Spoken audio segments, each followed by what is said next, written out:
삶이 되시길 축원합니다. 지금 보시는 이 화면은 하와이 코나에 있는 철인 3종 경기 챔피언십, 월드 챔피언십이 있는 그런 이제 안내 문구의 그 상징입니다. 아이언맨이라고 하는 철인이다라고 하는 거죠. 그래서 이 철인에 대한 그 도전을 매년 10월 달이 되면 각국 한 70여 개국 그 사람들이 함께 참여해서 이 경기에 참여한다고 합니다. 그 경기를 어떻게 진행하냐면 처음에는 이렇게 수영을 해야 됩니다. 그래서 이제 수영을 잘 해야 되는데, 근데 이제 이 수영이 또 쉽지 않은 것 같아요. 긴 코스를 이렇게 이제 수영을 해서 건너야 되는 그런 과정이 있고요. 그 다음에 이제 수영이 끝나면 자전거로 이제 이것을 옮겨 타야 됩니다. 그래서 자전거를 타고 또 한참을 이렇게 달려서 이제 가다가 보면 이제 달리기를 또 해야 됩니다. 그래서 40.195km 이 마라톤으로 이렇게 이제 경주를 해야 되기 때문에 이 세 가지 종목을 한꺼번에 다 이제 진행을 하는 겁니다. 그래서 얼마나 참 힘들겠어요. 그래서 이제 여기 결승점에 들어올 때 많은 사람들이 막 환호해 주면서 축하해 주고 막 그렇게 합니다. 여기 들어올 때 사람들이 아마 다 지쳐 있을 겁니다. 왜냐하면 이 경기가 시작되는 시간이요, 아침 7시에 시작을 합니다. 그리고 1등 그룹이 들어오는 시간이 오후 2시입니다.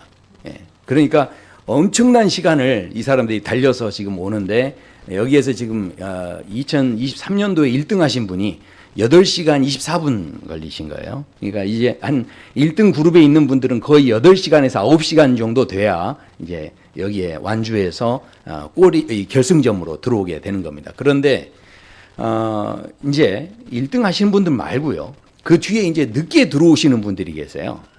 근데 뭐 보니까 이제 해가 저물었을 때 오후에 이제 들어오시는 분들도 있고요. 근데 이보다 더 늦게 들어오셔서 캄캄한 밤이 됐는데 이제 들어오시는 분들이 있습니다. 그러니까 이런 분들은요, 1등 그룹은 한 8시간대에 들어오는데 밤 10시에 들어오시는 분들이 계시대요.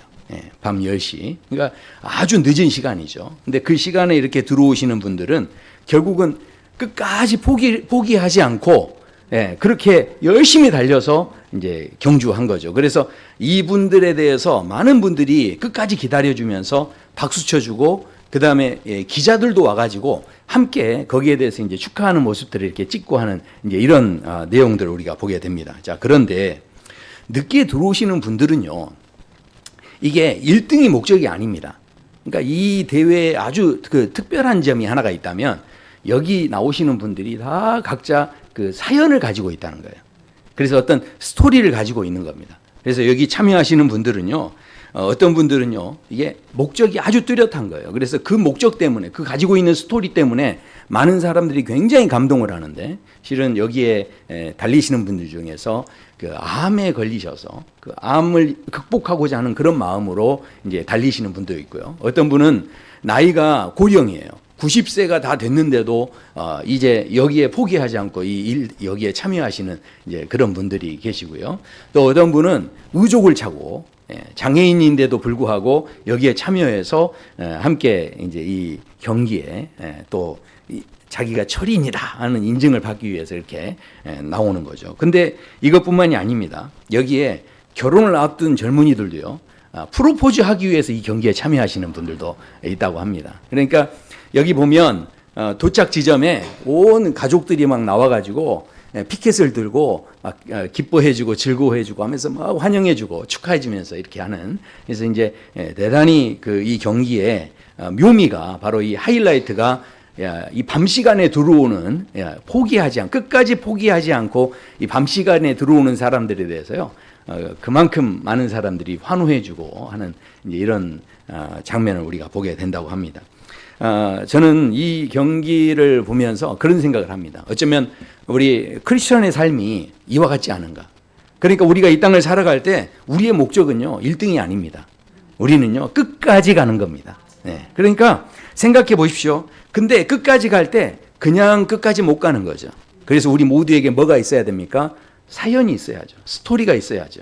왜냐하면 주님께서 지금 이곳에 이 사랑누리 교회에, 저도 여기에 지금 목회자로 뛰게 하시는데, 주님께서 뛰게 하셨다라고 하는 그 사연, 그 스토리 이게 있어야 끝까지 가는 힘이 생기는 거지. 그 스토리가 없으면 그 달리기를 중간에 아마 포기할 거예요.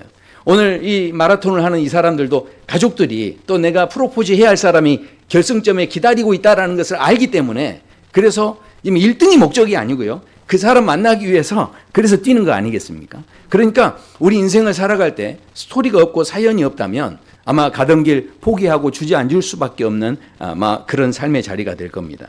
그러니까 잠깐 넘어지는 건 크게 문제가 안 됩니다. 다시 일어나면 되니까요. 중요한 것은 끝까지 가는 게 중요하다라는 것입니다. 제가 지난 수요일에 우리가 하나님의 백성이 되고 세례받은 우리 자녀들이 하나님의 자녀가 되어졌는데 실은 우리의 삶이 어떻다라는 겁니까? 그런 말씀을 드렸죠. 우리의 삶 자체가 전에는 긍휼을 얻지 못했던 그런 사람들이었는데 이제는 긍휼을 얻은 하나님의 백성이 되었다라는 것입니다. 자, 그렇기 때문에 그런 은혜 속에서 우리가 인자하심, 주님의 인자하심을 맛보았다고 한다면 그렇다면 우리는 어떻게 해야 된다는 것이었습니까? 갓난아이처럼 순전한, 신령한 젖을 사모해야 된다.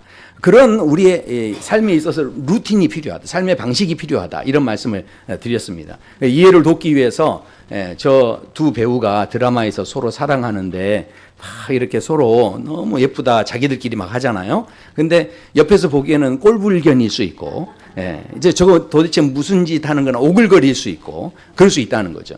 그런데 어쩌면 우리가 성도로서 예수님을 믿고 난 다음에 신앙생활하면 주변 사람들이 그러는 거예요. 야, 술 한 잔도 안 하고 어떻게 사회생활 하겠냐. 그러면서 이제 이야기하는 내가 아는 장로님도 하더라. 내가 아는 집사님도 하더라. 이런 이야기 혹시 안 들어보셨어요? 주변에서 말하시는 분들이 그런 이야기를 하면서 이야기하는데 그러나 오늘 말씀에서는 우리가 분명히 하나님의 자녀가 되었다면 긍휼을 얻지 못했던 자가 긍휼을 입었다면 우리의 삶의 방식이 바뀌어야 한다는 거예요. 세상과는 달라야 되고요. 먹는 게 달라야 되고요. 마시는 게 달라야 되고요. 또 우리가요 살아가는 생각하는 게 달라야 되고 이렇게 돼야 된다는 겁니다. 그래서 저 젊은 남녀가 서로 막 사랑을 할 때 그 전에 안 해보던 걸 막 하는 거예요. 싱글로 있을 때는 그런 삶을 살지 않았는데 이게 서로 이렇게 데이트하고 좋아하는 사람이 생기니까 그 삶의 방식이 전혀 이전과는 그 달라진 그 삶의 방식이 되어진다라는 거죠. 그런데 중요한 것은 이런 삶의 방식을 살아가는데 자 그래서 이렇게 하는 것이 우리를 고생하게 하시려는 게 아니라 우리가 바로 택한 족속이고 왕같은 제사장이고 거룩한 나라고 소유된 백성이다라는 것을 알게 하시기 위해서 그런 삶의 자리 우리를 세우시기 위해서 그 삶의 방식, 그 루틴을 우리가 주고 계신다라는 것을 우리가 지난 시간에 말씀을 봤습니다. 그런데 오늘 말씀에 보면 그런 삶의 방식을 가진 하나님의 사람들이 이웃 사람들, 우리 주변에 있는 사람들에게도 어떻게 대해야 하는지를 말씀을 합니다. 그래서 오늘 말씀의 시작 보면 마지막으로 말하노니라고 하면서 너희가 마음을 같이하고 동정하고 또 형제를 사랑하고 불쌍히 여기고 겸손하고 악을 악으로 갚지 않고 욕을 욕으로 갚지 않고 도리어 복을 빌어주는. 그러니까 우리가 정말 하나님의 백성, 긍휼을 입은 하나님의 자녀라면 주변 사람들과의 관계를 이런 식으로 만들어 가야 된다. 이런 삶의 방식이 필요하다. 이제 이런 말씀을 우리에게 하고 있다라는 거죠. 자, 그런데 여기에서 이제 주목해 봐야 할 것은 이렇게까지 우리에게 권면하시면서 말씀하시는 이유가 있습니다.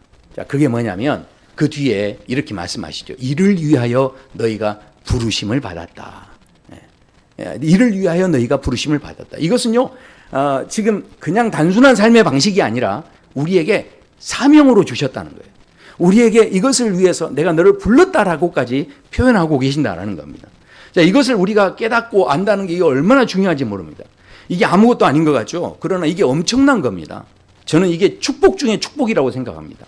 자, 왜냐하면 우리가 이게 진짜 은혜인 줄을 알아야 되는데 이걸 이해하려면 그래서 마태복음에 나오는 18장에 있는 이 금 10,000달란트를 빚진 그런 이제 사람의 이야기를 우리가 보게 되죠.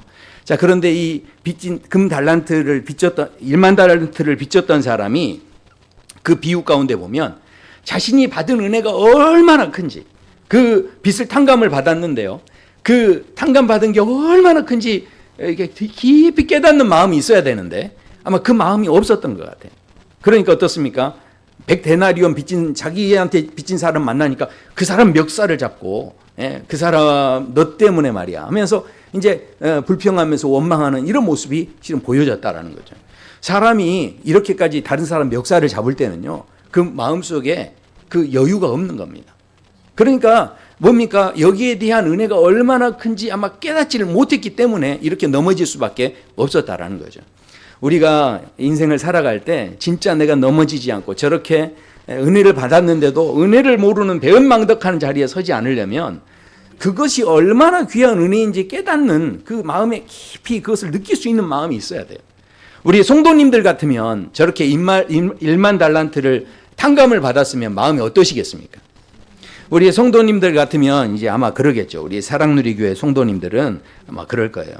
이 경제적으로 이런 큰 부채를 내가 졌는데 근데 여기에서 내가 이 무거운 짐을 다 벗어버리게 돼서 너무너무 행복하다. 너무너무 감사하다. 막 이런 마음이 있으셨을 거예요. 아멘. 네.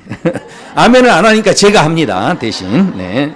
자, 생각해 보세요. 한 달란트를 우리가 그 현재의 도량형으로 계산을 해보면 이게요 33kg 정도 됩니다. 그러니까 금덩어리가 33kg면요 그 작은 그 소녀들 이게 우리 학교 다니는 우리 이제 초등학생 소녀들 그 정도 이게 몸무게가 될 거예요. 33kg 이게 어마어마하죠.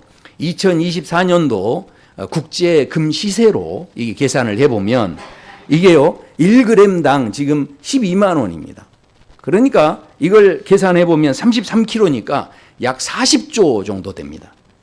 그러니까 생각해 보세요. 40조 원을 내가 빚졌는데 그 빚을 다 탕감받았다. 할렐루야. 네. 이게 얼마나 놀라운 은혜입니까? 그러니까 여기에 대해서 와 너무너무 감사하다.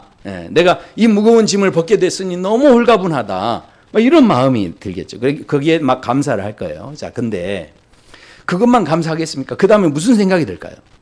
이제 시간이 좀 지나면 야 저분이 왜 내가 뭔데 이걸 깎아주셨지? 아 저분이 뭔데 이걸 탕감해 주셨지? 그렇게 생각하다가 난 별것 아닌데 근데 아마 나를 불쌍히 여기셨나 봐. 그런 생각이 들겠죠. 그러면서 또 무슨 생각이 들겠습니까? 그래도 아니야 나를 불쌍히 여기기도 했지만 그래도 내가 진짜로 싫으면 그렇게 하진 않았을 텐데 그래도 나를 좀 이렇게 좋아해 주시나 봐. 난 부족하지만 나를 좋아해 주시나 봐. 그런 생각이 들지 않겠습니까? 그러니까 이 처음에 감사했던 마음이 어디로 가는 겁니까? 나의 존재가 도대체 어떤 존재이길래 나를 이렇게까지 대우해 주시는가? 여기에 대한 감사로 또 이어지겠죠. 자, 그러면 내 존재에 대한 가치가 이렇게 생각이 되는 이제 그런 자리로 가다 보면 내가 이렇게 사랑받구나, 이렇게 인정받았구나, 이런 마음이 생기면 이제 마음이 여유가 생겨지죠. 그러면 남을 대할 때요, 내가 이렇게 인정받고 있기 때문에 남에 대해서 멱살까지 잡는 그런 자리까지는 안 가는 거죠. 그러니까 뭡니까? 거기에 대한 감사의 깊은 깨달음이 사람이 생기지 않습니까? 그러면 마음이 넉넉해지고요. 이게 여유가 생기는 거예요. 자, 그러니까 이런 상황 속에서 우리가 이 감사를 해야, 그래야 어떻게 됩니까? 마음을 같이하여 동정하며 형제를 사랑하며 불쌍히 여기며 겸손하며 이게 가능해지는 겁니다. 아니 생각해 보십시오. 우리가 솔직히 절대로 우리가 완벽한 인간이 아닌 겁니다. 그런데 계속 주변의 사람들이 나를 막 혼내기만 하고 계속 누가 나를 악하게 나를 대하기만 하면 내가 맨날 손해만 보면 이걸 어떻게 끝까지 다 견뎌내고 끝까지 어떻게 참아냅니까? 실은 우리가 그렇게 하기가 어려운 거죠. 그래도 내 마음속에서 뭔가 한켠에서 해결되는 부분이 있어야 돼요. 그러니까 내 마음속에서 깨달아지는 부분이 있고 여기에 대해서 누군가에게 내가 이렇게 인정을 받고 가치 있는 존재로 여김을 받아야 그래야 우리가 이걸 끝까지 이겨내는 거지 무작정 우리가 끝까지 버텨낼 수 있는 힘은 누구도 갖고 있지 않은 겁니다. 그러니까 우리가 밖에 나가서 다 이렇게 우리 직장 생활하고 힘드시다가도 집에 오면 어떻게 되는 거예요? 집에 오면은 여보 당신이 최고야 막 하면서 옆에서 막 그렇게 해주고 사랑해주고 품어주고 막 이렇게 하면 그때 이제 힘을 내 가지고 용기를 내 가지고 또 이제 세상에 나가서 좀 힘들어도 참아낼 수 있는 여지가 생기는 거죠. 그런데 집에 들어왔는데 맨날 또 욕 듣고 또 이렇게 뭐 찐따 소리 듣고 이렇게 되면 그러면 안에서나 밖에서나 이런 이야기 들으면 어떻게 되겠습니까? 이게 끝까지 견딘다는 것이 결코 쉽지 않다라는 거죠. 마찬가지입니다. 우리가 정말 믿음 생활하는 데 있어서 내가 은혜 안에 분명히 깨달음이 있는데 우리 안에 내가 어떤 은혜를 받았는지에 대한 깨달음과 인식이 내 안에서 분명해지지 않으면요. 그러면 우리가 이 믿음의 경주를 하는 데 있어서 이것을 끝까지 가기가 어렵다라는 거예요. 근데 너무 놀랍게도 실은 오늘 본문에서 뭐라고 합니까? 이 모든 것을 이렇게 불쌍히 여겨라, 네 주변을 이렇게 용서해 줘라 이런 말씀을 하시는데 그런데 이게 뭐라는 이를 위하여 너희가 부르심을 입었다는 거예요. 그러니까 1만 달란트 탕감 받은 거는 한 번뿐이죠. 자, 그런데 탕감 받은 게 문제가 아니에요. 왜냐하면 탕감 받은 건 진짜 큰 문제가 아니에요. 이것보다 더 중요한 것은 하나님께서 나를 불러주셨다는 거예요. 그러니까 하나님께서 나를 사용하신다는 거죠. 나를 세우신다는 겁니다. 그러니까 하나님께서 나에게 사명을 주시고 나를 기쁘게 사용하시겠다라고 할 때 이게 얼마나 기쁩니까? 학창시절에 우리 선생님들이 이렇게 심부름 시키시잖아요. 그러면은 얼마나 좋습니까? 경험들이 없으신가 봐요. 아니 가만히 있다가도 선생님이 심부름 해주면요, 심부름 시켜주면 그게 너무 좋은 거예요. 왜냐하면 그 선생님한테 내가 누구보다도 인정받고 있구나 이런 마음 때문에 그 심부름이요 막 기쁘고 즐겁고 그렇습니다. 그러니까 생각해 보세요. 이 탕감 받은 것보다 실은 더 귀한 것은 거기에 하나님이 나를 불러주셨다는 거예요. 나를 사용하시기 위해 사명자로 쓰신다는 거, 이것 자체가 우리에게 주는 힘이 이게 엄청난 거죠. 그러면 그 심부름하기 위해서 어떻습니까? 넘어져도 자빠져도 괜찮아요. 왜냐하면 그 사명을 감당하는 기쁨이 있는 거예요. 그러니까 끝까지 갈 수 있는 막 힘이 생기고요. 막 이렇게 된다라는 거죠. 자, 그렇기 때문에 우리가 오늘 이 세상 사람들과 우리가 함께 살아가고 있는데 세상 사람들은 자기 가치 기준이 뭡니까? 대부분 학력을 이야기하고요. 재산을 이야기하죠. 그것이 세상 사람들이 이야기하는 그런 가치 기준이에요. 그런데 이거를요, 우리 애들이 보니까 하더라고요.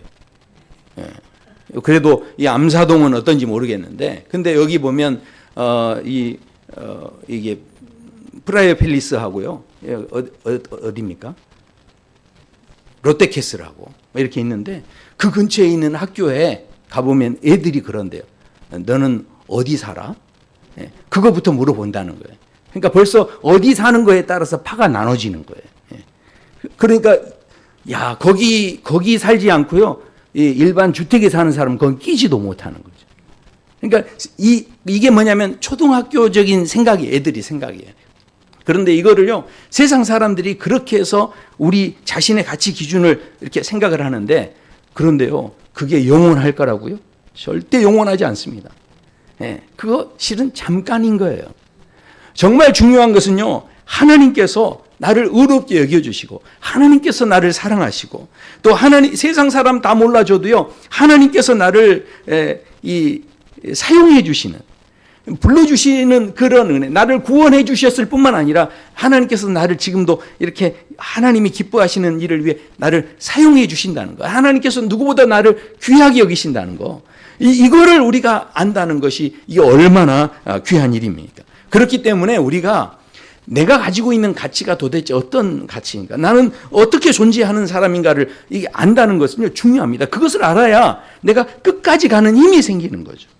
자, 그렇기 때문에 오늘 본문에서도 이어지는 말씀에 이런 말씀을 합니다. 10절에 보면요, 그러므로 생명을 사랑하고 좋은 날 보기를 원하는 자는 혀를 금하여 악한 말을 그치고 그 입술로 거짓을 말하지 말고 악에서 떠나 선을 행하고 화평을 구하며 그것을 따르라, 이렇게 말씀합니다. 자, 좋은 날 보기를 원하시죠? 아마 좋은 날 보기를 원하는 마음은 모든 사람에게 다 있을 거예요. 우리 올해를 이제 마무리하면서 이 새해 2025년도 더 좋은 날이 있게 되기를 축원합니다. 네, 그러니까 좋은 날 다 원하죠. 생명을 사랑하지 않는 사람이 누가 있겠어요? 다 사랑하죠. 자, 그런데요, 좋은 날 좋아한다고 해서 모든 사람이 다 혀를 금하는 건 아닙니다. 혀를 금하고 악한 말을 그치고 이렇게 하는 거를요, 좋은 날 사모하는 사람들이 이걸 다 한다고요? 아니요, 그렇지 않습니다. 분명하게 자기의 이 가치, 기준이 있고요, 깨달음이 있고요, 거기에 대한 인식이 있지 못하면요, 이게 가능하지 않습니다. 주님께서 나를 불러주셨고, 주님께서 나를 지금 이렇게 쓰고 계신다. 이 마음이 있어야 내가 끝까지 힘을 내면서 이 입에 혀를 이렇게 악한 말을 그치고 이렇게 이게 가능한 거죠. 이게요, 그래서 기준이 너무너무 중요한 거예요. 그 기준의 마음이 내 안에 없으면요, 혀를 그치고 악한 말을 그치고 이걸 한다고요? 아니요, 그렇지 않다는 거예요. 이거 아무나 할 수 있는 게 아니다는 겁니다. 그래서요, 이어지는 말씀에서 뭐라고 말씀하냐면 12절에 이런 말씀을 합니다. 주의 눈은 의인을 향하시고 이렇게 말씀하죠. 그러니까 이게 무슨 이야기입니까? 주님께서 다 보고 계신다는 거예요.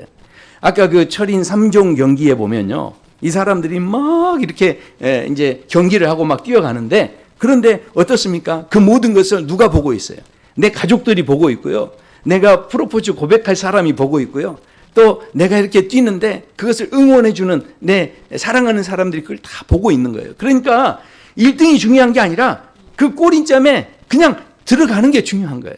그러니까 그 힘이, 바라봐주는 그 힘이 있기 때문에, 그 인식을 내가 하고 있기 때문에 그곳을 뛰어서 끝까지 완주할 수 있는 그런 이제 힘이 생겨진다라는 것이죠.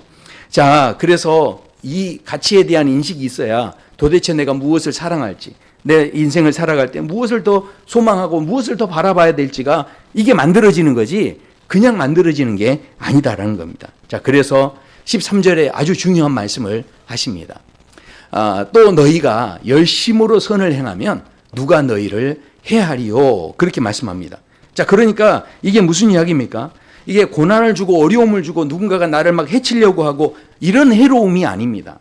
여기에서 이야기하는 건 뭐냐면, 내가 선을 행하려고 하는데 이 선을 행하려고 하는 여러 가지 의지가 있고요, 내 막 열심히 있는 거예요. 그러니까 끝까지 내가 이 결승점을 향해서 막 달려가려고 하는데, 그런 달려가려는데 이 마음을 누구도 범접할 수 없다는 거예요. 그러니까 누구도 이 마음을 꺾을 수 없다는 겁니다. 어떤 손해를 주고 어떤 아픔을 내게 준다 할지라도 내가 가는 이 길을 누구도 막아설 수 없다라는 거예요. 지금 그 이야기를 하고 있다라는 거죠.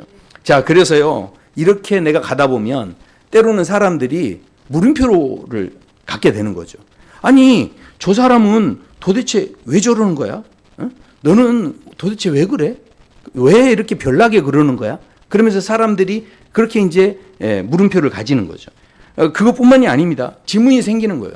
아니, 분명히 이건 두려워해야 될 일인데 두려워하지 않는 거예요. 아니, 이거 분명히 걱정해야 될 일인데 걱정하지 않는 거예요. 그러면 사람들이 얘는 왜 저러는 거지? 어떻게 저럴 수 있지? 하면서 궁금증만 생기는 게 아니라 때로는 시기 질투가 돼서 공격하는 자리까지 이제 서게 된다는 거죠. 그러면 주변 사람들에게 공격을 받을 수 있다라는 이야기를 그래서 베드로 사도가 이어서 합니다. 자, 그래서 이 13절 이후에 보면요, 그러나 의를 위하여 고난을 받으면 복이 있는 자니. 그러니까 그런 고난이 있더라도 어떻게 하라는 겁니까?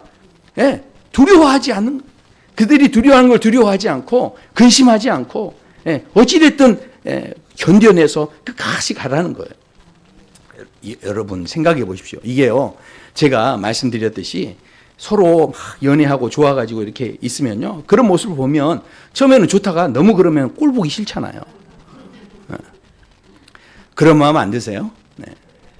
그러니까 이게 주변 사람들에게 다 환영받지 못할 수 있다는 거예요.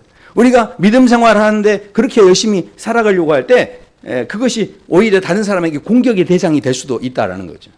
제가 가만히 한번 생각해 봤더니 제 인생 가운데요, 약점이 뭘까? 제가 가만히 생각해 봤어요. 그랬더니 제 인생의 약점은 하나 있더라고요. 바로 저희 아내예요. 저희 아내만 이렇게 건드리면 저는 다 무너지게 돼 있어요. 이게 무슨 말인 줄 아세요? 네? 네. 네, 감사합니다. 안다고 해주셔서. 네. 그러니까 제 인생에 있어서 가장 큰 약점은 저희 아내. 그러니까 제가 지금 누구를 그만큼 사랑한다는 겁니까? 그렇죠. 감사합니다. 이제 조금 이해를 하시는 것 같아요. 네. 오글거리죠? 네. 네. 그러니까 생각해 보세요. 이게 우리가 삶을 살아가는 데 있어서 이런 이야기를 과감하게 그냥 할 수 있다는 거. 어쩌면 우리가 하나님을 사랑하는 성도로서 나의 모든 약점은 진짜 예수님이 맞습니까? 예수님의 이름이 조금이라도 훼손을 받는다면 나는 모든 일을 내려놓아 버리는 거예요. 예수님을 위해서라면. 네. 그러니까 그런 마음이 우리에게 정말 있냐는 거예요. 그러니까 그런 중심을 지금 이렇게 말씀하고 있는 겁니다. 우리가 그런 고난을 받을 때 오히려 그것은 복이 있다. 이런 말씀을 하시는데요. 자, 여기 그래서요. 우리가 끝까지 낙심하지 않으려면, 끝까지 완주하려면 우리에게 필요한 게 뭐냐면 바로 이 은혜에 대한 깨달음이에요. 그리고 내 가치에 대한 인식이에요. 내가 도대체 주님 앞에서 내가 어떤 존재고 나에게 주님은 어떤 분이신지 여기에 대한 분명한 고백이 있고 깨달음이 있어야 우리는 어디까지 간다고요? 끝까지 갈 수 있다라는 거죠. 자, 그래서 오늘 이어지는 말씀에 이렇게 아주 중요한 말씀을 또 하십니다. 너희 마음에 그리스도를 주로 삼아 거룩하게 하고 너희 속에 있는 소망에 관한 이유를 묻는 자에게는 대답할 것을 항상 준비하라는 겁니다. 자, 생각해 보세요. 주변에 있는 분들이 주일날 교회 왜 가요? 이렇게 물어보시면 그러면 우리 성도님들은 뭐라고 대답을 하시겠습니까? 어떻게? 주일날 누가 물어보는 거예요. 딱 이 교회 오는데 어디 가세요? 이렇게 물어보면 늘 대답할 말을 준비해 놓고 사십니까? 생각해 보세요. 여기 지금 주일날 오셨는데 왜 교회 가? 그렇게 말하면 우리는 대부분 뭐라고 대답하십니까? 아유, 주일이니까 기도하러 가. 주일이니까 예배 드리러 가. 주일이니까 은혜 받으러 가. 이렇게 이야기할 수 있겠죠. 근데요, 이 대답은요, 절에 가는 사람도 그렇게 말해요. 무당집 가는 사람도 은혜 받으러 가는 겁니다. 그러니까요, 세상 사람들이 말하는 거나 다 똑같은 거예요. 지금 그 이야기가 아니에요. 우리가 정말로 이 교회에 왔다고 한다면 우리 안에 있는 진짜 소망, 거기에 대해서 대답할 말을 우리가 정말 준비해 놓고 있느냐라는 겁니다. 그러니까 그 마음이 없으면요, 이거 끝까지 가기 어렵다는 겁니다. 오늘 그래서요 15절에 자세히 보시면 그리스도를 주로 삼아 거룩하게 하고 너희 속에 있는 소망이 품어져야 된다는 거예요. 내가 교회 가는 이유, 내가 또 믿는 이유, 내가 기도해야 되는 이유, 내가 또 찬양해야 되는 그런 이유들이 뭔가 내게 부족함을 채우기 위하고 내 결핍을 그렇게 채우기 위한 그런 수단이 아니라 하늘의 소망, 진짜 영생의 소망, 그리고 예수 그리스도께서 나를 너무 사랑하시기 때문에 그 감격과 감사의 마음들을 가지고 내가 교회에 이렇게 나가는 그런 소망, 이런 소망으로 대답하는 마음이 정말 우리에게 있느냐라는 것을 우리는 오늘 본문을 통해서 도전을 받게 됩니다. 주변 사람이 물어보는 거예요. 주일날 왜 교회 가? 그러니까 예수님 너무 사랑하니까. 예수님이 나를 사랑하시는 게 난 너무 좋아. 네. 기도를 하는데 왜 기도를 그렇게 많이 하냐? 왜 기도하냐? 그렇게 물어보면 나는 예수님하고 이야기하는 게 너무 좋아. 나는 예수님이 나한테 해주신 게 너무 많은데 나 그 예수님하고 이렇게 저렇게 이야기하는 게 난 너무 신나. 네, 감사합니다. 네. 그러니까 이런 대답을 할 수 있는 마음이 정말 우리에게 있냐는 거예요. 이 대답할 마음이 없으면요 끝까지 가기 어렵다는 겁니다. 지금 우리가 믿음의 삶을 살아가는 데 있어서 여기에 대한 진짜 이 분명한 대답이, 이 확신과 이 가치에 대한 기준이 내 안에 있지 않으면요 우리가 끝까지 가기 어렵다는 거예요. 그래서 오늘 결론적으로 아주 중요한 그래서 이제 말씀을 하십니다. 그것이 무엇이냐? 우리를 끝까지 가게 하는 힘이 뭐냐? 그게 바로 선한 양심이다라고 말씀합니다. 선한 양심이라는 것은요 도덕적으로 뭔가 착하다, 깨끗하다 지금 그런 이야기를 하는 게 아닙니다. 이 선한 양심이 뭐냐면요 그 뒤에 있는 말씀을 보세요. 너희의 선행을 욕하는 자들로 그 비방하는 일에 부끄러움을 당하게 하려 함이라 이렇게 말씀합니다. 그러니까 이 선한 양심은 끝까지 어떻다는 겁니까? 반드시 이것은요 마지막 날에 그냥 선한 양심이 이례적인 게 아니고 이게 마지막 때에 심판의 날에 모든 일을 결국은 드러나게 될 거라는 거예요. 거기에 대해서 우리가 준비하는 마음이 있어야 한다는 거죠. 자, 이게 좀 어려울 수 있으니까 조금 그래서 쉽게 이것을 설명해 주시기 위해서 그 다음 말씀을 우리에게 주시는데요. 이 선한 양심이 무엇인지 17절 이후로 말씀을 하십니다.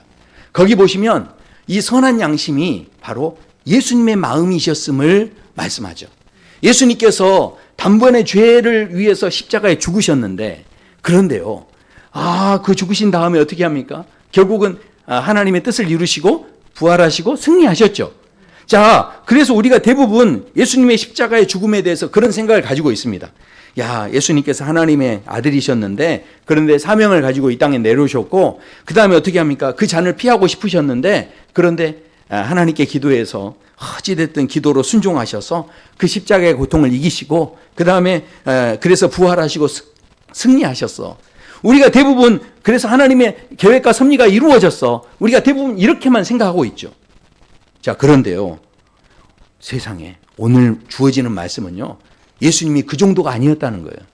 예수님이 그 정도로 그저 신용만 내시는 그런 모습이 아니었다는 겁니다. 그것을 말씀하는 겁니다. 예수님께서 십자가에 죽으셔서 모든 일이 끝나셨어요. 자, 그렇다면 끝나셨으면 어떻게 합니까? 이제 임무를 다 완수하셨잖아요. 그러면 이제 부활하실 때까지 기다리시기만 하면 되는 겁니다. 그런데 너무 놀랍게도 본문에서 뭐라고 합니까? 저렇게 단번에 죽으신 다음에요. 그 영은 살아계시기 때문에 어떻게 했다는 겁니까? 그 영이 옥에 있는 영들에게로 갔다는 거예요. 이 옥이 뭐냐면 지옥입니다. 그러니까 그 지옥까지 쫓아가셔서 그 악한 사람들에게 선포하셨다는 거예요. 그러니까 이게 무슨 이야기입니까? 지금 선포하셨다는 건 거기에서 전도해서 또 그 사람들을 뭐 건져내냐 아니냐 이 문제는 우리가 지금 이야기할 게 아니에요. 지금 그 문제가 아니고요. 예수님께서 이게요. 십자가 지시고 사명 지시는 게 대충대충 이렇게 모양만 내시고 신용만 하시는 게 아니었고 얼마나 마음이 뜨거우셨으면 지금 십자가 지시고 난 다음에 그냥 이제 부활하실 때까지 기다리기만 하면 되시는데 그걸 기다리지 못하시고 뭐 했다는 겁니까? 얼마나 그 마음이 뜨거우셨으면 그 지옥에 있는 악한 사람들에게 가서 막 선포를 하실 정도까지 되어졌다라는 것입니다. 그러니까 이 뜨거운 마음이 뭐였냐? 바로 그것이 선한 양심이었다는 거예요. 우리가 겉으로만 겉모양만 내면서 그렇게 가는 것이 아니었고 예수님은요 진짜로 아버지의 마음, 하나님의 마음을 가지고서 그렇게 달려가시는 그런 마음이 있으셨다라는 것이죠. 자, 그래서 우리가 그런 양심을 본받는다는 것이 얼마나 중요한가 하는 것을 오늘 우리에게 말씀합니다. 사랑하는 성도 여러분, 생각해 보십시오. 지금 이 시대가요 너무 어렵죠. 우리나라가 지금 너무 어렵습니다. 모든 사람들이 너무 힘들고 지치고 또 정치, 경제, 사회 모든 분야에 대해서 기대하는 마음이 다 사라질 정도로 우리가 지금 다 이렇게 지쳐있는 그런 상황 속에 있습니다. 지금 모든 그 어려움들, 어떤 괴로움들이 우리 앞에 있죠. 저는 우리 기독교가 정말 하나님 앞에서 이런 때 또 기도하고 그랬으면 좋겠는데 막 그 정치에 뛰어드는 또 기독교인들 보면 전 너무 마음이 아파요. 기독교인들이 해야 될 건 정치에 뛰어들 게 아니라 정말 하나님 앞에서 기도하고 그렇게 해야 되는데 우리가 지금 이 상황 속에서요 많은 사람들 막 서로 괴로워하고 힘들어하고 하는 그런 많은 사람들을 이렇게 마주하고 있는데 그런데 결국 중요한 건 뭡니까? 우리가 믿는 사람들이 우리를 힘들게 하는 사람일지라도 거기에 대해서 참아주고 인내해주고 그렇게 이제 하는 것이 얼마나 중요한가. 그래서 오늘 말씀에서 우리가 그 이웃을 향해서 어떤 루틴을 가지고 어떤 태도를 가지고 대해야 될지를 말씀하고 있는데요. 자, 그런데 중요한 것은 그렇게 하다 보면 우리가 대부분 이 말씀을 통해서 왜 그렇게 해야 되느냐? 우리가 바로 복을 이어받게 하기 위함이다. 그래서 주변 사람들에 대해서 우리가 참아줄 때 마음속에 내가 그래도 복 받아야 되니까 참아줘야지, 용서해줘야지, 친절하게 대해야지 이런 마음으로 참다 보면요 친절하게 대하고자 하는 것과 이 악한 사람이 나한테 이렇게 공격해오는 것이 있고요 내가 받아야 할 복이 있어요. 근데 그 복이 이 내가 당하는 화하고 비교했을 때 이 복이 더 작아 보이고 이 내가 지금 당하는 화가 더 커 보이면요. 그러면 에이, 이 복 안 받고 마라 하면서 어떻게 합니까? 이 화에 대해서, 이런 악함에 대해서 막 내가 대처하면서 대들고 이렇게 할 수 있는 거죠. 그러니까 이건 언제든 무너질 수 있는 거예요. 자, 그렇기 때문에 우리에게 뭐가 필요하다는 겁니까? 바로, 이거는 내가 비록 손해를 볼지라도 어떻습니까? 하나님의 은혜로 내가 부름을 받았기 때문에, 내가 사명을 받았기 때문에 내가 이 사명을 그래도 힘들어도 감당을 해야지, 이런 마음이 있어야 우리가 끝까지 갈 수 있는 그런 마음이 생긴다는 거죠. 자, 그런데 그 사명도 결국은요, 그것이 온전하지 못하다는 거예요. 그 사명을 가졌다 할지라도 우리는 또 넘어질 수 있다는 거죠. 그래서 오늘 말씀에서 뭐라고 합니까? 우리를 진짜 붙들어 줄 수 있는 힘은 어디 있느냐면 바로 예수님이 가지셨던 그 선한 양심. 그러니까 거기에 대한 그 진짜 열정의 마음, 아버지의 그 마음을 우리가 가져야만 어떻습니까? 상대를 볼 때 진짜 불쌍한 마음으로 품어주고요. 안타까운 마음으로 그를 위로해주고요. 이제 그 모든 것들이 그 선한 양심을 가지신 그 예수님의 마음을 가져야 이게 가능하다라는 것이죠. 이 느낌이 어떤 느낌인지 제가 이렇게 생각하다가 지금 오늘이 2024년 마지막 주일인데 지금까지 새해 많은 계획들 세우시고 여기까지 오셨는데 끝까지 우리가 믿음의 경주를 해나갈 때 정말 우리에게 필요한 게 무엇인지를 다시 한번 오늘 말씀을 우리에게 도전하고 계시는데요. 제가 이 철인 이 3종 경기를 소개하면서 예전에 봤던 예전에 있었던 그 자료 우리 한번 보여드린 적이 있는데 한 번 더 이 내용을 보기를 원합니다.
When I am down and oh my soul so weary, when troubles come and my heart burden be, then I am still and wait here in the silence until you come and sit a while with me.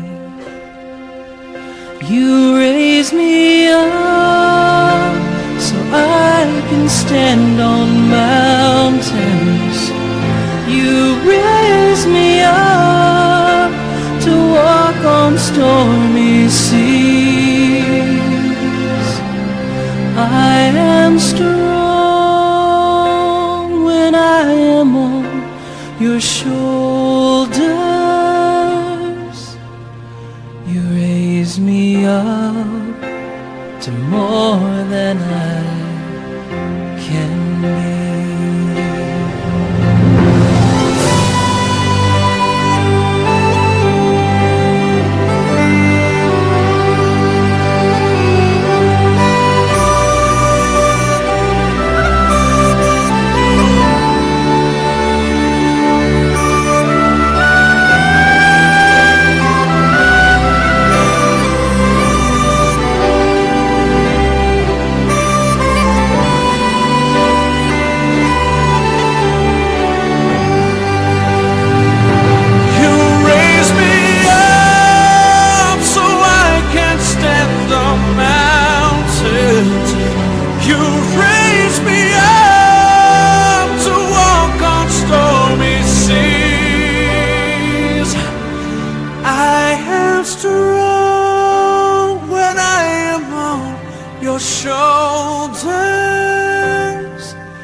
more than I can be.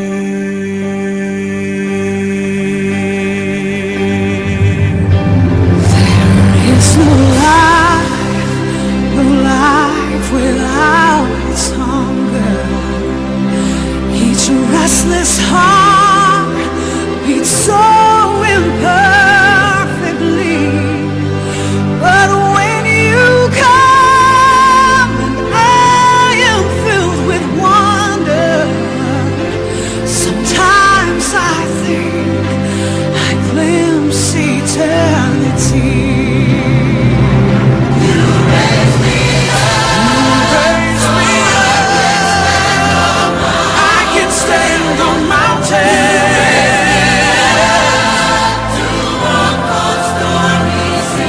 The stormy sea, and I am strong when I am on your shoulder. Oh, you raise me up to more than I can be.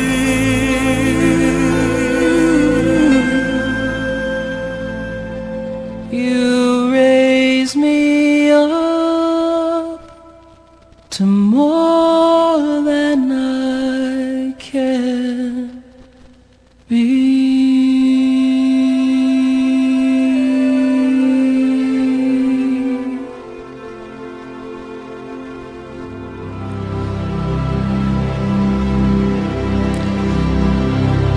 어쩌면 이 아들은 장애를 가져서 아무것도 할 수 없는 그런 존재라고 했지만, 그러나 이 아들만이 아닙니다. 실은 우리가 달릴 수 없는 존재예요. 그런데 그런 아들이 아빠 나 달리고 싶어 라고 이야기할 때, 그럴 때 아빠가 그 아들을 안고 달리기 시작하는데, 아침 7시에 달렸던 그 아버지가요, 나중에 들어올 때 16시간이 걸려서 들어와요. 그런데 그 과정을 통해서 이 사람들이 달렸던 목적은 1등이 되기 위해서가 아니었어요. 아들이 달리고 싶어하는 그 마음이 있기 때문에 그 아들의 꿈을 이루어지기 위해서 아버지가 계속 이 아들을 데리고 이 아들에게 함께 해주는데, 이 아들이 자전거를 타고 이렇게 가다가 너무 좋아해요. 마치 자신이 달리고 있는 것처럼 너무 기뻐하죠. 이 모든 과정을 통해서 이 아버지는 이 아들이 끝까지 포기하지 않기를 원하는 거죠. 우리가 1등이 목적이 아닙니다. 우리의 신앙의 모든 삶을 살 때 우리는요, 선두에 서는 게 목적이 아니죠.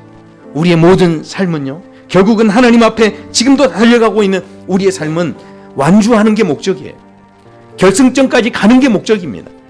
정말 우리가 그 결승점까지 가려고 한다면 이 세상에 지금 많은 어려움들이 우리를 얼마나 방해하고 우리를 넘어지게 하는지 몰라요. 그러나 거기에서 끝까지 우리가 이것을 견뎌내고 이겨내고 그 결승점까지 나아가려고 한다면, 주님께서 나를 얼마나 사랑하시는지, 하나님께서 바로 내 아버지가 되시고 세상 누가 뭐라 할지라도 하나님은 나를 사랑하신다라고 하는 그 귀한 확신과 믿음 안에 우리가 서 있어야 우리가 이 믿음의 경주를 끝까지 할 수 있는 줄로 믿습니다. 뒤에 달리고 있어도 괜찮습니다. 뒤쳐져도 괜찮아요.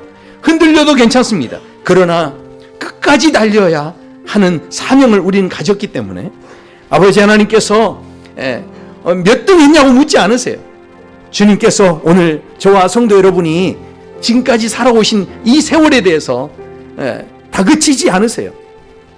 우리 아버지의 마음은 지금도 저와 성도 여러분을 향해서 말씀하시는 거죠. 끝까지 가자. 끝까지 가자. 그러려면 내 안에 내가 이 어려운 시대를 거쳐나갈 때 세상 사람들이 사는 방식대로 똑같이 사는 것이 아니라 주님 주시는 대로 신령한 젖을 사모하고, 또 비록 어렵지만 내 이웃을 대하는 그 마음을 가지고 내 모든 좋은 날을 바라보면서 내 혀에 그 악함을 그치고 내가 오히려 그들을 축복해주는 그런 삶의 방식으로, 그것이 세상 사람들 봤을 때는 어리석어 보이고 미련해 보일지 모르지만, 그러나 누구보다도 나를 사랑하시는 주님이 나와 함께 하신다라고 하는 그 귀한 확신 속에서 이 믿음의 경주를 오늘도 끝까지 달려가기를 원하시는 그 주님의 마음을 오늘 우리는 이 본문을 통해 보게 됩니다. 그 마음을 가지신 분이 누구였습니까? 바로 예수님이셨습니다. 그 예수님이 가지셨던 마음이 바로 선한 양심이셨습니다. 그 양심을 가지고 우리 주님을 닮아 그 한 걸음 한 걸음 우리 경주하시는 또 믿음의 삶이 되시길 축원합니다. 우리 함께 찬양하시겠습니다.